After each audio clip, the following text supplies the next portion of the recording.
Doctor ortho Ayurvedic oil and capsule. अब दर्द भी घुटने टेकेगा। हूल दिवस पर रांची में सभी वीर शहीदों को दी गई श्रद्धांजलि। राष्ट्रपति मुर्मू, गृह मंत्री अमित शाह और मुख्यमंत्री हेमंत सोरेन ने शहीदों को किया नमन। मोरहाबादी सिंधो कान्हो पार्क में श्रद्धांजलि समारोह का आयोजन। छत्तीसगढ़ के मुख्यमंत्री विष्णुदेव साय से रायपुर स्थित मुख्यमंत्री निवास में कर्नाटक के राज्यपाल थावरचंद गहलोत ने की सौजन्य मुलाकात। मुख्यमंत्री साय ने बस्तर आर्ट का प्रतीक चिन्ह भेंट कर किया स्वागत। समसामयिक और जनहित के मुद्दों पर हुई विस्तृत चर्चा। एक्ट मोड में बिहार के स्वास्थ्य मंत्री निशांत कुमार पटना में स्वास्थ्य केंद्र का किया उद्घाटन। निशांत कुमार ने किया बड़ा ऐलान, स्वास्थ्य संस्थानों में लगेंगे कैमरे, डॉक्टरों के आने जाने के समय पर रहेगी नजर। स्वास्थ्य विभाग में जल्द होगी नई बहाली।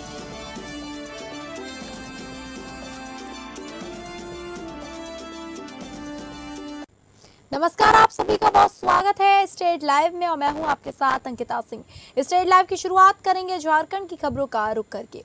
मुख्यमंत्री हेमंत सोरेन ने हूल दिवस पर आज सिद्धो कान्हो, चांद भैरव, फूलो झानो सहित सभी वीर शहीदों को श्रद्धांजलि अर्पित करने के लिए रांची के मोरहाबादी स्थित सिद्धो कान्हो पार्क पहुंचे, जहां हूल विद्रोही के वीर शहीदों की प्रतिमाओं पर माल्यार्पण कर उन्होंने कहा कि 30 जून 1855 में संथाल की क्रांतिकारी भूमि के भोगनाडीह की धरती से हमारे पुरखों ने शोषण और अन्याय को चुनौती दी है।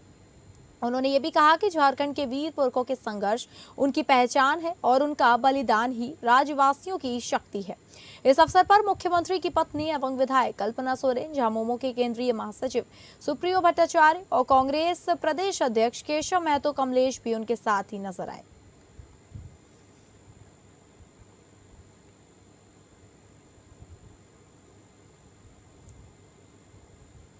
देश के ऐतिहासिक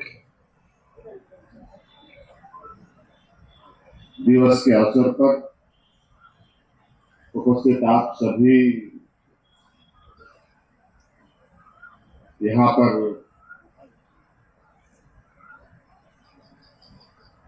पार्टी के आम नागरिक और पत्रकार मित्रों, आप सबको पता है आज हूल दिवस और ये एक ऐसा दिवस जहां पर लोगों ने इस देश का कई सारे शोषण का शिकार होते रहे थे। विद्रोह के अमर शहीद सिद्धो कान्हू, चांद भैरव और वीरांगना फूलो झानो को श्रद्धांजलि अर्पित करने के लिए कई कार्यक्रम आयोजित किए जा रहे हैं।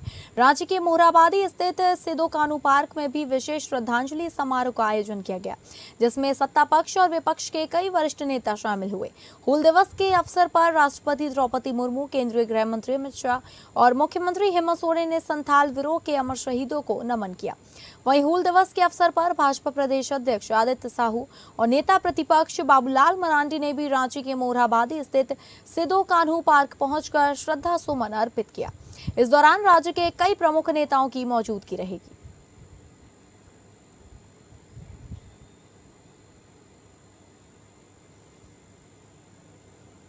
आज हूल दिवस के शुभ अवसर पर सिद्धो कान्हू, चांद भैरव, फूलो झानो और उस समय असंख्य जो वीर अंग्रेजों के साथ लड़ते हुए जो शहीद हुए, उन सबको श्रद्धा सुमन अर्पित करता हूं और उन सबको मैं नमन करता हूं। क्योंकि 1855 यानी स्वतंत्रता की वो एक लड़ाई, और वो भी उस सुदूर क्षेत्र में जहाँ संथाल परगना साहेबगंज जिला के भोगनाडीह में, जहाँ सिद्धो कान्हू, चांद भैरव, फूलो झानो 4 भाई और 2 बहन, उनके नेतृत्व में अंग्रेजों के साथ लोगों ने संघर्ष किया था। अंग्रेजों की जो समय सरकार थी उसके जुल्म के विरोध में, शोषण के विरोध में, अत्याचार के विरोध में। हूल दिवस 30 जून 1855 में अंग्रेज़ों ने आदिवासी के और जल जंगल ज़मीन के जो सबसे बड़े ऐसे आत्मस्वाभिमान के साथ लड़ने वाले योद्धा सिद्धू कान्हू चांद भैरव को अंग्रेज़ों ने गोलियों से भून डाला। आज हूल दिवस के अवसर पर हमारे वीर सपूतों सिद्धू कान्हू चांद भैरव फूलो जानो सहित हजारों जो हमारे पूर्वज शहीद हुए थे, आज हूल दिवस के रूप में हम सभी उनको श्रद्धा सुमन अर्पित करने का काम करते हैं। झारखंड के पूर्व मुख्यमंत्री चंपई सोरेन ने इस बार हूल दिवस के अवसर पर जामताड़ा जिले पहुंचकर हूल आंदोलन के क्रांतिकारी वीर शहीदों को याद करते हुए ये कहा कि भोगनाडीह में सिद्धू कान्हू के वंशजों एवं ग्रामीणों पर अत्याचार करने वालों को झारखंड की जनता मिट्टी में मिला देगी। आपको बता दें कि जामताड़ा जिले के पसाई मोड़ में सुबह 9 बजे पहुंचकर पूर्व मुख्यमंत्री ने वहां के कार्यकर्ताओं के साथ आमलावानी गांव के वीर सिद्धू कान्हू चौक में उनकी प्रतिमा पर माल्यार्पण किया। इसके बाद वे आदिवासी संवता सुसार अखाड़ा द्वारा आयोजित एक कार्यक्रम को संबोधित करते हुए नजर आए।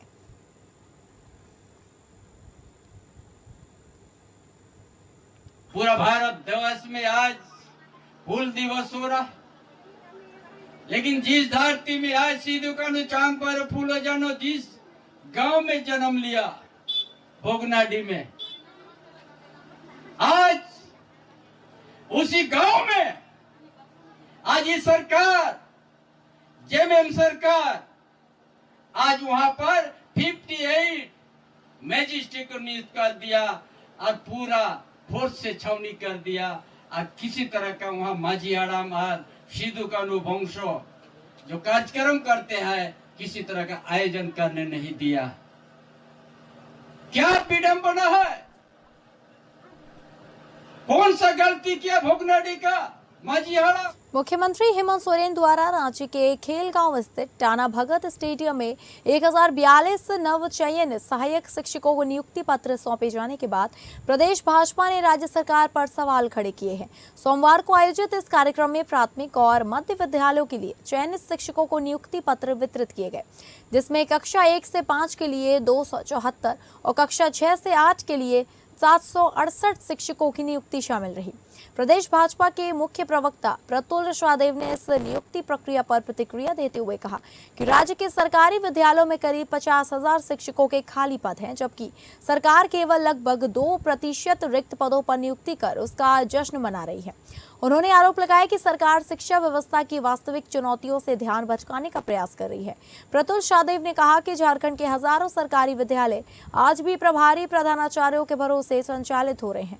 उन्होंने राज्य सरकार से शिक्षा व्यवस्था को मजबूत करने और सभी रिक्त पदों पर शीघ्र नियुक्ति प्रक्रिया पूरी करने की मांग करते हुए हेमंत सरकार की कार्यशैली पर सवाल उठाए। देखिए, मुख्यमंत्री हेमंत सोरेन जी ने आज 1000 जो सहायक आचार्यों को नियुक्ति पत्र बांटा है और उसका जो सत्ताधारी गठबंधन है वो इस तरीके से उसको दिखा रहा है जैसे शिक्षा में बहुत बड़ा बदलाव होगा। 50,000 वैकेंसीज हैं साहब, और आपने सिर्फ 1000 नियुक्ति की, यानी सिर्फ 2% नियुक्ति की। 98% आज भी सरकारी स्कूल में शिक्षकों के पद खाली हैं। राष्ट्रीय औसत की बात करें तो राष्ट्रीय औसत में 24 छात्रों पर 1 शिक्षक है, पर झारखंड में यह संख्या 34% बढ़ जाती है और हर एक 36 छात्र पर 1 शिक्षक हो जाता है। और अगर आप प्रभारी प्रधानाचार्यों की बात करें तो करीब 5000 स्कूल हैं जहां पूर्णकालिक प्रिंसिपल नहीं है, प्रभार में चल रहा है। तो अनुबंध पे शिक्षा व्यवस्था और प्रभार पे स्कूल, यही झारखंड की असलियत है। झारखंड में केंद्र की मोदी सरकार के 12 सालों के कार्यकाल को लेकर सत्ता और विपक्ष के बीच सियासी बयानबाजी तेज हो गई है। झारखंड मुक्ति मोर्चा के केंद्रीय महासचिव सुप्रिया भट्टाचार्य द्वारा केंद्र सरकार पर गंभीर आरोप लगाए जाने के बाद प्रदेश भाजपा ने भी जोरदार पलटवार किया है।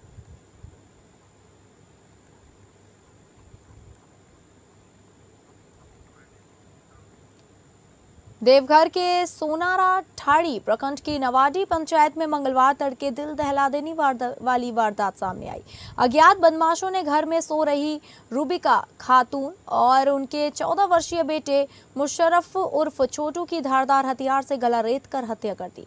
घटना के बाद पूरे इलाके में सनसनी फैल गई है, जबकि परिजन का रो रो कर बुरा हाल है। सूचना मिलते ही स्थानीय पुलिस और एसपी प्रवीण पुष्कर मौके पर पहुंचे और जांच शुरू कर दी।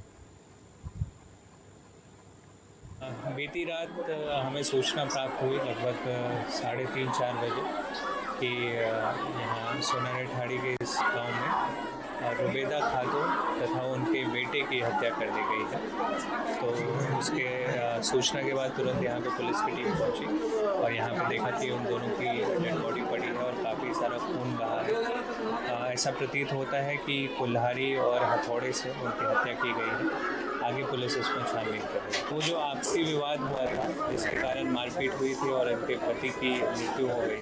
अब बात करेंगे बिहार की, जहां बिहार के स्वास्थ्य मंत्री निशांत कुमार सोमवार को शहरी प्राथमिक स्वास्थ्य केंद्र दरियापुर भद्दी पटना में स्वास्थ्य केंद्र का उद्घाटन किया। इस मौके पर स्वास्थ्य मंत्री ने स्वास्थ्य व्यवस्था को लेकर कई बातें कही। बिहार सरकार के मंत्री निशांत कुमार ने कहा कि हम लोग ट्रॉमा सेंटर पर कर रहे हैं वर्क। हम लोग केवल 3 का ट्रॉमा सेंटर बनाने जा रहे हैं। लेवल 2 का हम लोग 5 ट्रॉमा सेंटर बनाने जा रहे हैं, जो हम लोग बिहार के 5 जोन में। स्वास्थ्य मंत्री ने कहा कि हम LNJP में 400 बेड का हॉस्पिटल देने जा रहे हैं।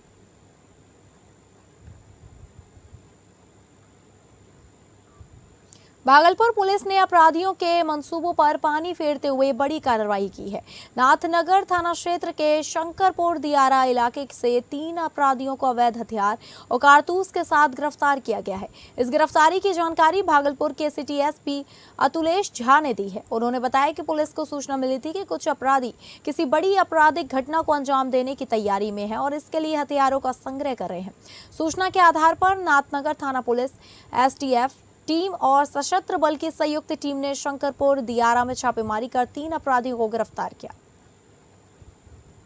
मीडिया के माध्यम से सूचना प्राप्त हुई कि कुछ अपराध कर्मियों के द्वारा लोगों के बीच अपना दबदबा बनाने के उद्देश्य से अग्नेयास्त्रों का अवैध प्रदर्शन किया जा रहा है।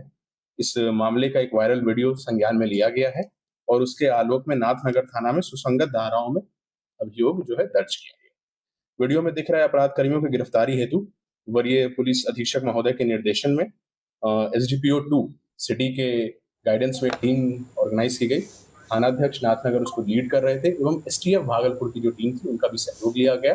उनके भी लोग इसमें शामिल थे। मुजफ्फरपुर नगर परिषद क्षेत्र के परसौनी जागीर वार्ड 21 में सोमवार देर रात एक शादी समारोह के दौरान हर्ष फायरिंग में 3 लोग गोली लगने से घायल हो गए। घटना के बाद शादी समारोह में अफरा तफरी मच गई। घायलों को आनन फानन में इलाज के लिए अस्पताल पहुंचाया गया। पुलिस मामले की जांच में जुट गई है और फायरिंग करने वाले युवक की पहचान की जा रही है। जानकारी के अनुसार केसरिया थाना क्षेत्र के जगीराहा गांव से परसौनी जागीर स्थित मुकेश पाठक के यहाँ बारात आई थी। दरवाजा लगने की रस्म के दौरान कुछ युवक भोजपुरी गानों पर डांस करते हुए अवैध हथियार से हर्ष फायरिंग करने लगे।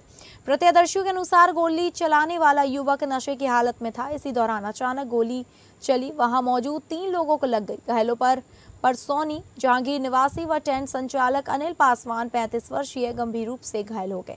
उनके बाएं घुटने में गोली लगी है। उन्हें पहले सामुदायिक स्वास्थ्य केंद्र ले जाया गया, जहां प्राथमिक उपचार के बाद बेहतर इलाज के लिए SKMCH रेफर कर दिया गया।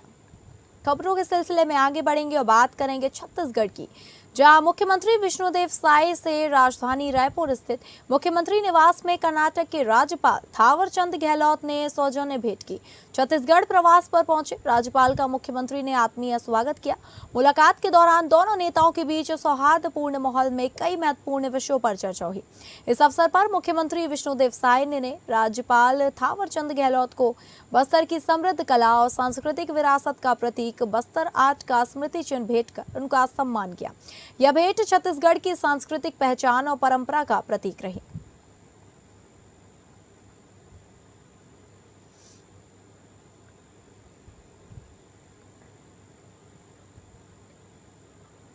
रायपुर में आज साहित्य और तकनीक के अनूठे संगम का साक्षी बना मोर अंगना के शोर पुस्तक का भव्य विमोचन किया गया।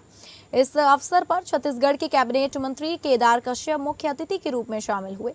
कार्यक्रम में बड़ी संख्या में साहित्य प्रेमी, बुद्धिजीवी और गणमान्य नागरिक मौजूद रहे। खास बात यह रही कि इस पुस्तक को golden book of world record में भी स्थान मिला है।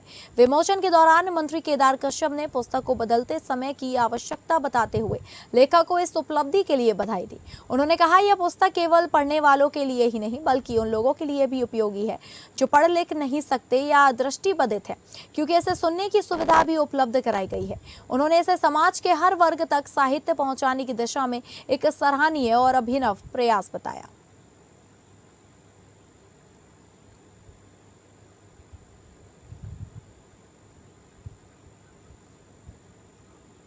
प्रेस क्लब रायपुर में आयोजित आम महोत्सव उत्साह और गरिमामय वातावरण में संपन्न हुआ। कार्यक्रम का शुभारंभ प्रदेश के कृषि मंत्री रामविचार नेताम ने किया।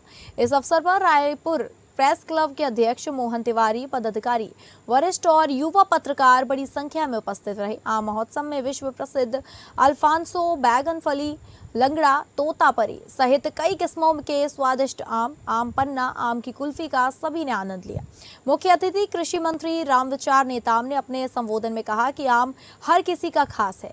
यह न केवल फलों का राजा है बल्कि हर वर्ग के लोगों की पहली पसंद और हमारी संस्कृति का हिस्सा है। आम किसानों की मेहनत और प्रकृति की अनमोल देन का प्रतीक भी है। उन्होंने कहा कि छत्तीसगढ़ में बागवानी फसलों की अपार संभावनाएं हैं और राज्य सरकार किसानों की आय बढ़ाने के लिए लगातार प्रयास कर रही है। उन्होंने पत्रकारों की भूमिका की सराहना करते हुए कहा कि लोकतंत्र में मीडिया समाज और शासन के बीच एक मजबूत सेतु का कार्य करता है। प्रेस क्लब को, अध्यक्ष जी को, भाई मोहन तिवारी जी को, इनके पूरे टीम को बहुत बहुत शुभकामनाएं देता हूँ, बधाई देता हूँ कि इन्होंने बड़े ही सामाजिक दृष्टि से और पत्रकारों के उनके समन्वय की दृष्टि से आम महोत्सव जैसे कार्यक्रम उन्होंने आयोजित किया। वैसे तो प्रेस क्लब के द्वारा हर समय कोई न कोई एक कोई विषय को लेकर के बराबर कार्यक्रम आयोजित होते। नवा रायपुर में आज विकास और विस्थापन आमने सामने दिखाई दिए। विधायक आवास परियोजना के लिए नकटी गांव में प्रशासन का बुलडोजर चला और देखते ही देखते करीब 75 मकान जमींदोज हो गए। जिन घरों में कभी चूल्हा जलता था वहां आज मलबा बिखरा है। ग्रामीणों का आरोप है कि सरकार ने उनका आशियाना उजाड़ दिया, जबकि प्रशासन का कहना है कि कार्रवाई सिर्फ सरकारी जमीन पर बने अवैध कब्जों पर हुई है। बुलडोजर की इस कार्रवाई ने एक बार फिर विकास बनाम विस्थापन की बहस को तेज कर दिया है। नवा रायपुर के नकटी गांव में सुबह से ही प्रशासन की टीम भारी पुलिस बल के साथ पहुंची। विधायक आवास निर्माण के लिए सरकारी जमीन से कब्जा हटाने की कार्रवाई शुरू हुई और एक एक कर करीब 75 मकानों पर बुलडोजर चला दिया गया। कार्रवाई के दौरान कई परिवार अपने सामान को बचाने में जुटे रहे। महिलाओं और बुजुर्गों की आंखों में आंसू थे। ग्रामीणों ने प्रशासन और सरकार के खिलाफ जमकर नाराजगी जताई। उनका कहना था कि वर्षों से बने इस बसे हुए उनके घर उजाड़ दिए गए और उनकी पीड़ा को नजरअंदाज किया गया। इधर स्थानीय विधायक अनुज शर्मा ने कार्रवाई का बचाव किया। उनका कहना है कि सिर्फ उन्हीं मकानों को हटाया गया जो सरकारी जमीन पर बने थे। उन्होंने दावा किया कि प्रभावित परिवारों के पुनर्वास की व्यवस्था पहले ही की जा चुकी है और नया रायपुर में उन्हें आवास उपलब्ध कराया गया है। विष्णुदेव साय जी की सुशासन वाली सरकार है। मैंने पहले भी कहा था और आज भी कह रहा हूँ और आगे भी कहूँगा, किसी गरीब ज़रूरतमंद के साथ अन्याय नहीं होगा। अगर वहाँ से अतिक्रमण हटाया गया है तो उन सभी लोगों को बसाने का काम रायपुर के सेक्टर 30 में 75 परिवारों को फ्लैट मिल चुका है। अब बात करेंगे राजस्थान की, जहां यमुना जल समझौते की ऐतिहासिक सफलता के बाद मुख्यमंत्री भजन लाल शर्मा के जयपुर पहुंचने पर एयरपोर्ट पर उनका गर्मजोशी से स्वागत और अभिनंदन किया गया। इस अवसर पर प्रदेश की जनता की ओर से मुख्यमंत्री के प्रति आभार व्यक्त किया गया। समर्थकों ने इस समझौते को राजस्थान के लिए एक बड़ी उपलब्धि बताया। इस मौके पर कहा गया कि मुख्यमंत्री भजन लाल शर्मा के दूरदर्शी नेतृत्व में प्रदेश सरकार राजस्थान को जल समृद्ध राज्य बनाने की दिशा में लगातार काम कर रही है। सरकार का उद्देश्य प्रदेश में पेयजल उपलब्धता बढ़ाने के साथ साथ सिंचाई सुविधाओं का विस्तार कर किसानों और आम जनता को बेहतर सुविधाएं उपलब्ध कराना है। बताया गया कि यमुना जल समझौते से विशेष रूप से शेखावाटी क्षेत्र सहित पूरे राजस्थान में पेयजल आपूर्ति, सिंचाई व्यवस्था और क्षेत्रीय विकास को नई गति मिलेगी। सरकार का दावा है कि ऐतिहासिक फैसला आने वाले वर्षों में प्रदेश के जल प्रबंधन और विकास की दिशा में महत्वपूर्ण भूमिका निभाएगा। देखिए, मैंने नीम के थाने में कहा था और मैंने कहा था कि मुख्यमंत्री जी ने कहा कि नीम के थाने में पानी लाएंगे। उस वक्त मैंने कहा था, उस पर मैं आज भी स्टैंड करता हूँ कि यमुना का पानी नीम के थाने आएगा तो मैं मुख्यमंत्री निवास पे जाके स्वागत करूँगा। ठीक है, अब उनको तोड़ मोड़ के इनके मंत्री लोग या पूर्व मंत्री लोग बोल रहे हैं ना, ये खाली जैब बिठा रहे हैं। MOU होना या MOA होना, ये सब बात छोड़ो। अब बात करेंगे महाराष्ट्र की, जहां अमरावती भाजपा के शहर जिलाध्यक्ष पद पर नितिन गुडिधे पाटिल की नियुक्ति की गई। अपनी नियुक्ति पर खुशी व्यक्त करते हुए उन्होंने कहा कि उनके जैसे एक सामान्य कार्यकर्ता पर इतनी बड़ी जिम्मेदारी सौंपने के लिए वे मुख्यमंत्री देवेंद्र फडणवीस, प्रदेश अध्यक्ष रविंद्र चौहान तथा पार्टी के वरिष्ठ नेतृत्व के आभारी हैं। इस अवसर पर भाजपा के पदाधिकारियों, नगर सेवकों और कार्यकर्ताओं ने उनका अभिनंदन कर शुभकामनाएं दी। नवनियुक्त अध्यक्ष ने संगठन को और अधिक मजबूत बनाने तथा पार्टी की विचारधारा को जन जन तक पहुंचाने के लिए पूरी निष्ठा से कार्य करने का विश्वास व्यक्त किया। तो फिलहाल स्टेट लाइव में बस इतना ही। नमस्कार।